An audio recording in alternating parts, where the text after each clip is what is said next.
I didn't know why I was up for this, but I said okay. The small adventurous side of me was happy with my decision. The other side of me was screaming, asking me why I did that. That side is me. Why?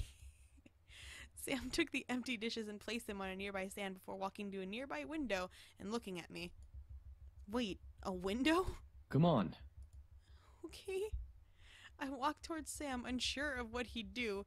As I stepped to his side, he wrapped a tight arm around my waist and hugged me against his side. Whoa! Better hold on tight.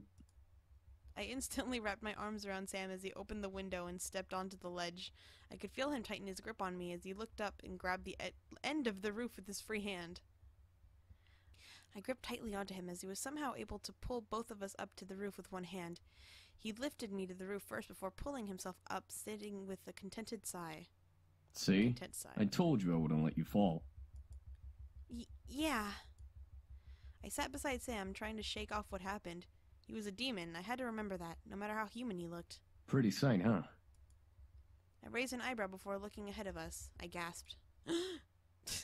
The sight was truly beautiful. The estate was settled on a high hill, so the view made it feel like I was flying. I could see Chicago in the distance, surrounded by forests and suburbs, like the one I had resided in. Something about the sight took my breath away, and I slightly thanked my adventurous side for taking the risk to come up here. You know, it's things like this that make the human world worth coming to. I turned to Sam at his statement, unsure of what he meant.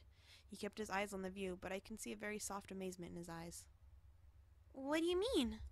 I'm not like my brothers. I didn't come to get away from anything or to fulfill something. Whatever they may tell you their reasons were. I came because, well, they're my brothers. And that's that.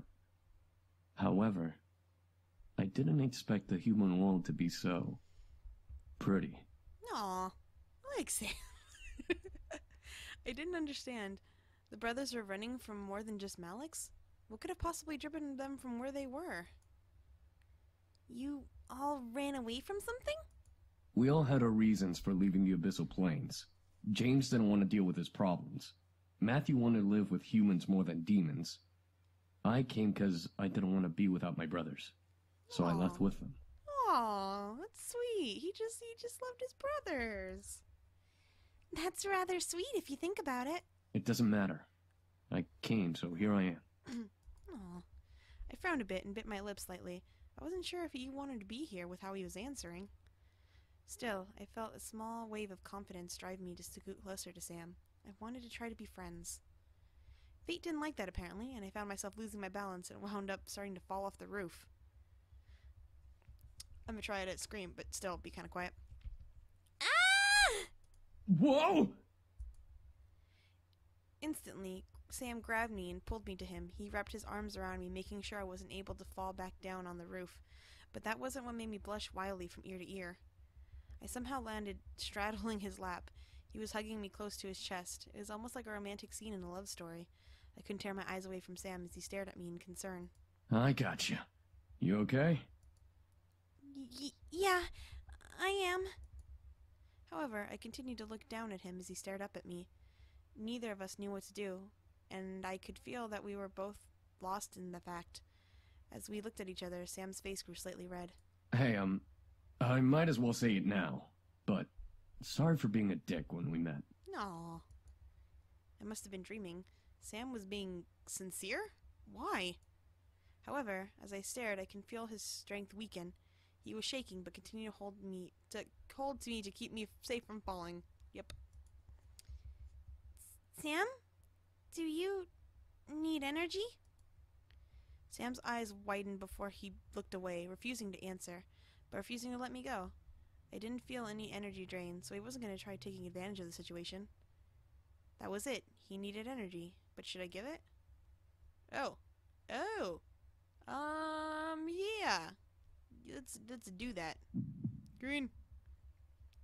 I gently grabbed Sam's face and tilted his head up to angle with mine. Leaning in closer to him, I brought my lips to his and kissed him deeply. I didn't know if this would help, but it was how he got energy before. I shut my eyes, waiting for the draining feeling to reappear in my body. Sam did not move, nor did I feel energy drain from me. I opened my eyes and saw Sam staring wide-eyed at me, but unmoving. He was unsure of what to do. and I had silenced him with confusion. I didn't know why, but I felt both irritated and accomplished in the questioning look he was giving me. Where was his flirting? Where was his cocky smirk? From what I remembered, he took advantage of me when we met, yet now he was somehow intimidated by me? I pulled away and spoke. I wanted to give you some of my energy. You've used a lot of it, and I'm sure the energy you took from me was only used for healing. Let me help you. I mean, I don't... Sam, if you don't want my energy, just tell me. But I'm offering it to you if you do. All of a sudden, I felt the familiar feeling of warmth run through my body once again. I felt my body slightly heat up as Sam pulled my body closer to his. He regained his stoic glaze before speaking. Just remember, you offered it. Before I knew it, Sam pulled me into a gentle but passionate kiss. Heat erupted through my body as his kiss slowly and almost timidly got deeper. Sam kept an arm around my waist while I rested my hands on his chest. The energy from my body was slowly draining from the kiss and making me feel light and warm. It was almost painful how comfortable and how willing I was in this situation. Still, I had no regrets. I was enjoying every bit of the kiss. Sam gently leaned back, pulling me along with him so I was laying on top of him. I felt odd, yet comfortable to be the one in control. Sam wasn't as forceful as he was when we first met. It almost felt magical. It was how I imagined the first kiss to be like, except with my energy draining. Soon, though, the energy draining stopped, and Sam gently pushed my face away to end the kiss. I stared down at him as we both panted for air. I'd never been kissed like that before, and I was so lost in the moment I forgot how to breathe. Sam moved a strand of hair from my face to behind my ear, his eyes still full of desire. The look in Sam's eyes, though, I almost couldn't find the strength to pull away. I could feel the hold on his mind-altering spell fade away, but I still felt hot. Something told me that I wanted more, but at the same time, I wasn't sure if I truly did want to give any more. That's so embarrassing. Okay, just keep kissing, I guess. I don't know. It was green. Okay, I think that was good. I don't know. This is so embarrassing.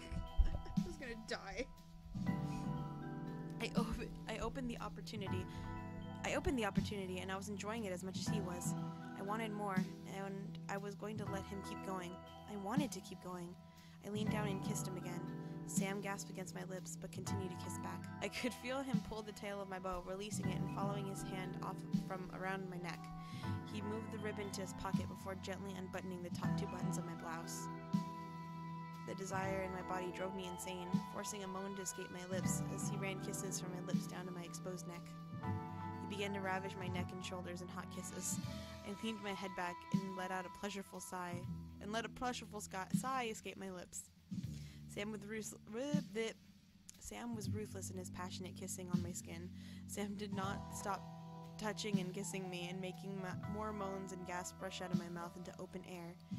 He may have been full, but he was as hot as I was. I couldn't even comprehend how much time we spent making out. I was so lost in pleasure that I didn't care. Call it sinful, but I didn't care. I loved it. His touch, his kiss, his heat. I desired it beyond more than anything in that moment, even as he lowered his kisses down to my chest just above my bra. My heart was beating wildly in my chest. Something about Sam intrigued me immensely. Something that made my heart quicken for him. It couldn't have been love, but it was way too passionate to be lust. What was it? However, I began to feel dizzy, seeing the sky start to spin almost wildly. I gripped Sam's shoulders, trying to signal him to stop, but my mind faded to black before I could let out another sound. Well, that was embarrassing, but it was cute. I like Sam. Sam's alright. Just like the little bit we've learned, Sam's alright. I felt good. I didn't care that I was blacked out. I felt warm and fuzzy in the darkness. I never knew that indulging in that kind of passion would be that good. Now I was just waiting to awaken, hopefully in a good way. My eyes eventually fluttered open, adjusting to the sight around me. I felt familiar silks underneath me, letting me know that I was in my bed. I slowly sat up, stretching from the tiredness that still lingered. I felt very soft pain in my neck and shoulders, and I can feel swollen lips pulse gently and healing. However, when I looked down at my body, I saw that my shirt had been pulled back up and rebuttoned as if nothing happened between me and Sam. I was just missing my ribbon. Sam and I, by the way. Before I turned to get out of bed, though, I spotted my ribbon on a pillow beside the one I was sleeping on. It was tied in a nice bow with a small note attached to it. I gently slipped the note from the tie and opened to read it. Sorry, I went a little too far. I stared at the note, letting a small smile grace my lips. He went too far? I enjoyed it, despite the first-time circumstance. It was cute, though, to imagine him thanking me for something that we both did and enjoyed. I brought the note to my chest, letting the memories of our meeting flood my mind. I indulge myself too, Sam. I looked at the time out of curiosity. The large white numbers on my phone showed 5:31 p.m. Yikes! 4 hours of being knocked out? And I still feel tired. It was Sunday, so I was allowed to sleep longer if I wanted to. The remainder of the night passed by, surprisingly uneventful. The boys continued to train with each other, but were kind enough to stop and make me dinner. I was glad for that. Unsurprisingly, the food was perfect. But it felt a little empty without the boys to eat with me. They most likely had already eaten, but still, I felt lonely. I couldn't let it bother me. I ate and I went back to my room to study and sleep. Surprisingly, I felt good going to bed that night. I felt like I could have a peaceful sleep after the previous rough nights I had. I felt good. I drifted to sleep and awoke almost flawlessly the next morning. No grogginess, no aches. Perfectly energized and bright-eyed. Man, how long has it been since I got that much good sleep? I looked at my clock. I woke up 10 minutes before my alarm. Well, hey, I must be lucky today. Or you slept for such a long time. Karma owed me some luck. After all, I had gone through in merely a handful of days. I deserved some good luck. Ecstatic for the day ahead, I turned off my alarms before they could ring and got dressed. However, my phone started to quickly buzz in an incoming text. Huh? Who's texting me this early? Yo, Anderson! You're carpooling with us from now on. We're not letting you waste your money on a bus. Get ready and be at your gate at 7 stat. Wait a minute. We weren't carpooling before? One of you guys had a car and we weren't carpooling before? I was taking the bus before, or were my parents driving me? Is it because now I've moved out, my parents can't drive me, so I have to take the bus now? That would make sense. Never mind. Also, I have an iPhone. I smiled. My friends were the best. I couldn't drive yet, and I didn't have a car, so it was awesome that my friends would let me carpool. I checked the time. 6:30. Perfect! I can eat some breakfast before they come. I packed my bag and carried it downstairs to the kitchen. As I entered the dining room, I saw a plate of eggs, toast, and bacon sitting on the table. A fresh, steaming cup of coffee sat next to the plate with the sugar and the creamer on the side. I walked to the table and I couldn't believe what I was seeing. Who made this? I spoke aloud. A small red note caught my attention. Have a good day. Yours. My heart skipped a beat as I finished. I could tell it was from one of the boys. Maybe it was from him? I smiled before putting the note in my bag and eating up. The food was so delicious, I devoured every amazing bite. I looked up at the time again. Time to go! I rushed quickly to the doors, checking myself in the passing mirror. I wasn't wanting to impress anyone, but I still needed to look decent. Before I could reach the handle of the door, however, someone took my hand. Huh? I turned to see Sam, who was holding my hand back with a stern look on his face. My name. Yeah. Your name? My true name isn't Sam. I want you to know my real name if something happens. Oh, 'cause they demons. Oh, that's cool. His true name? What did he mean? Why was he telling me this now? I remembered reading about demons' names in the journal I read yesterday. If you knew a demon's true name, you can summon them to you, no matter where you were or where they were. Sam gently pulled me to him and leaned close in my ear. My name is Amaris. Oh, it's a cool name. As he said his name, I could feel it lock in my memory. Something in my head would make sure I would never forget it. Sam pulled away and stared at me, despite still carrying a worrying look in his eyes. If you're in any danger, any time, Doesn't matter when, call my name. I promise that I'll come and help you. Aww, Sam. I stared up at Sam, unable to say anything. I could only nod in response. Sam nodded back before releasing my hand and heading into the dining room. Something told me that name would be used eventually. Right on cue, Naomi drove up to the gates, with Suzu waving me down. I rushed to the door and we headed to school, talking about homework and the coming day. We made it to school without a hitch. Our lockers were in the same part of the hall, so we quickly unloaded what we needed to and get our important books and necessities. First incident of the day. As I walked towards Suzu and Naomi, they were both waiting for me on the opposite side of the school. Something hooked my ankle and made me fall forward. Whoa! Ow! Hey, are you okay? Who did that? The three of us looked up to see Lizette and her gaggle of girls. Lizette took a look of complete innocence while the girls around her giggled like no tomorrow. Why, you little... Suzu, don't! I felt a giant fire of anger burn in my stomach as I stared at Lizette. Today was not the only time this had happened to me. However, it was now clear who was behind these incidents. Even if she was innocent and one of her goons did it, it was now obvious that Lizette was the mastermind just from the look on her face. She was no friend, nor would she ever be. I had to do something.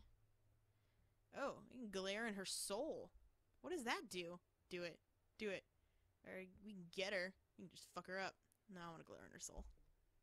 Oh, red! Okay, what is that? Okay, so okay. So the heart with colors is for the boys, but what does that do? That should have been made clear.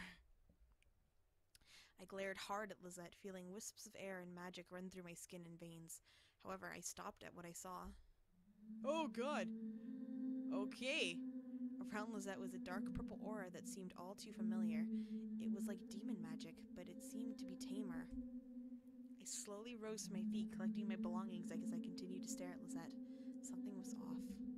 As I continued to look at her, her aura grew, forming a shadow behind Lizette with red eye shapes glowing from within its darkness. Anderson, you alright? Can we talk about what's going on here?